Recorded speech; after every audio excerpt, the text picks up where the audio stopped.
Hi everyone, this is Zainab, a legal intern at Alexis and Company.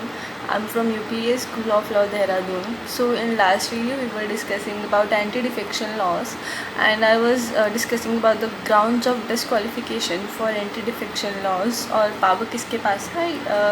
I discussed कि the power for disqualification, like the final decision, is upon the speaker of और the chairman of the Rajya Sabha, जो भी house का है, ठीक है, उस party का जो भी राज्यसभा का लीडर है, उसके साथ साथ जो स्पीकर है, चेयरमैन, उनके पास पावर्स होते हैं किसी भी मेंबर को डिस्क्वालीफाई करने की. तो अब वी विल डिस्कस कि what is not defection, just cover like the exceptions of the anti defection laws. Firstly, like it is discussed जो है that is in under this 10(6) schedule that if the two party merges तो उस case में कोई भी anti defection नहीं होगा. Like कोई भी दो पार्टीज ले लो, बीजेपी या कोई भी जनता दल पार्टी या कुछ भी, वो दोनों अगर साथ में आ जाती हैं तो that is not anti defection because वो दोनों पार्टीज़ एक साथ आई हैं, तो वो डिफेक्शन के अंडर कवर नहीं होगा.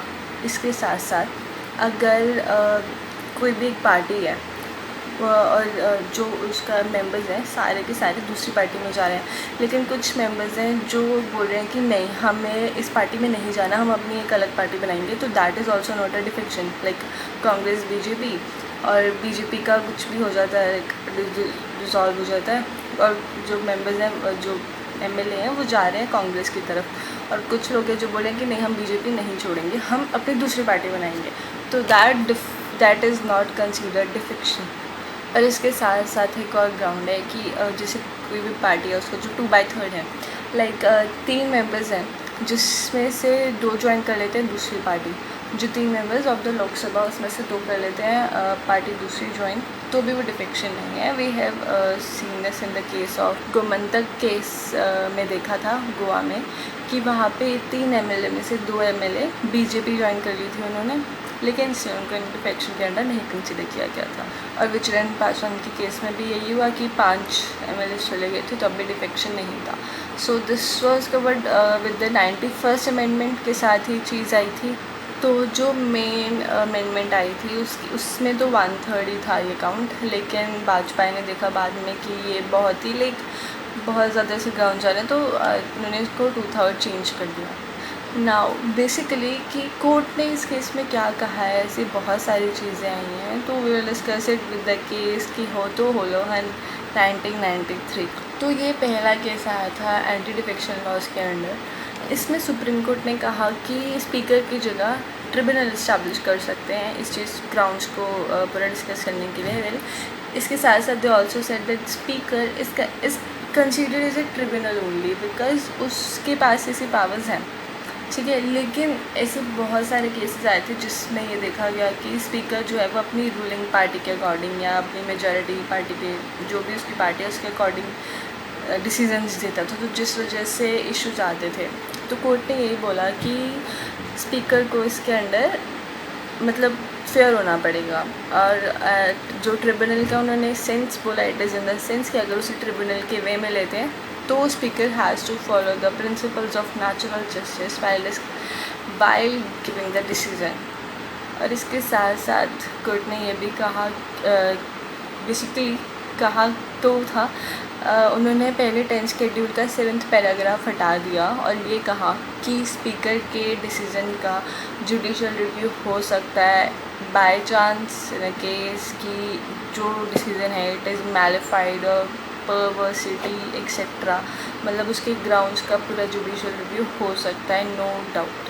और अगर इसके बाद उन्हें पता चलता है कि जो स्पीकर का डिसीज़न था वो मैलिफाइड था, तो वो उसको रिजेक्ट भी कर सकते हैं, ठीक है. एंड इसके साथ साथ ये ऑल्सो सेड कि रिफॉर्म ही लाए कि ये जो पावर है आप स्पीकर की बजाय अगर प्रेसिडेंट या गवर्नर को दे, बिकॉज बात वही है कि जो स्पीकर है वो कहीं ना कहीं अपनी रूलिंग पार्टी के अंडर काम करेगा, तो बेटर कि बाकी डिस्क्वालिफिकेशंस की तरह भी ये डिस्क्वालिफिकेशन के जो डिसीजन है ये प्रेसिडेंट या गवर्नर के पास ही जाए तो ज़्यादा बेटर रहेगा, बिकॉज स्पीकर कहीं ना कहीं अपनी पॉलिटिकल आइडियोलॉजी लेकर चलता है and he can't give it up, we all know.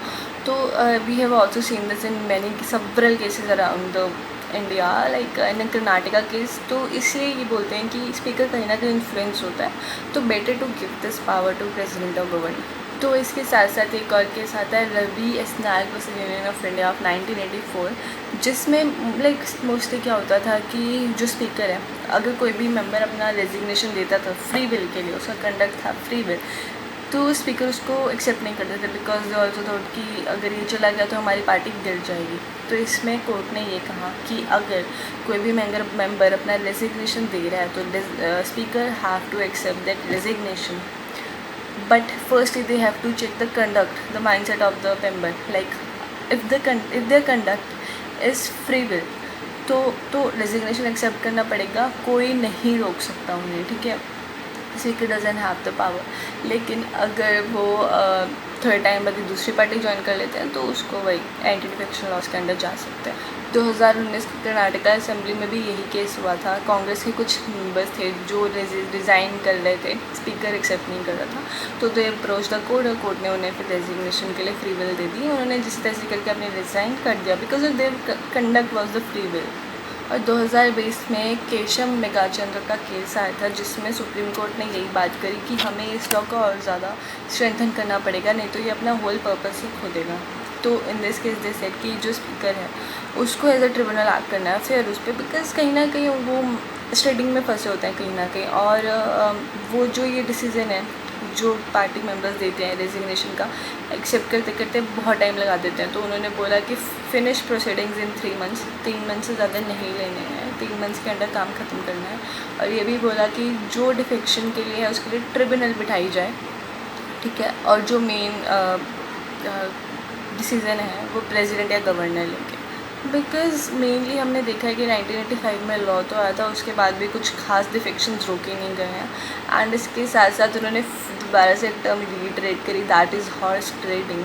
तो इसका मतलब है कि MPs MLAs की पार्टीज़ होती है, रिजॉर्ट्स में जाते हैं जहाँ पे सब डिस्कस करते हैं, like basically this is an American term, तो एज सच नहीं है। तो इस वजह से वो कहीं ना कहीं बहुत इन्फ्लुएंस आता है, नहीं मिलती है फ्री विल। और ये भी बोला है कि वॉलंटरी रेजिग्नेशन ऑफ मेंबरशिप को भी अच्छे से डिस्कस करो, अच्छी सी डेफिनेशन दो ऐसे, क्योंकि this is very comprehensive and weak. इसके साथ साथ ये भी बोला कि जो विप का इशू है इसको कहीं ना कहीं रोको, इसका लिमिट करो, बिकॉज इससे बहुत इश्यूज आते हैं। और इसके साथ साथ ये भी बोला गया कि इलेक्शन कमीशन को रेकमेंड करो उनके डिसीजन लेने हैं before the end the schedule before giving any decision on the anti defection laws. So basically यही है दैट द सुप्रीम कोर्ट ने अभी बहुत सारे ऐसे रिफॉर्म्स दिए तो हैं, बिकॉज नहीं तो ये होल पर्पस ही खो देगा ये लॉ अपना। तो लेट्स सी आगे कैसे होता है, बिकॉज एज सच 1985 से लेके अब तक तो नहीं है, तो विल सी फ्यूचर में क्या इस चीज़ के इश्यूज आते हैं।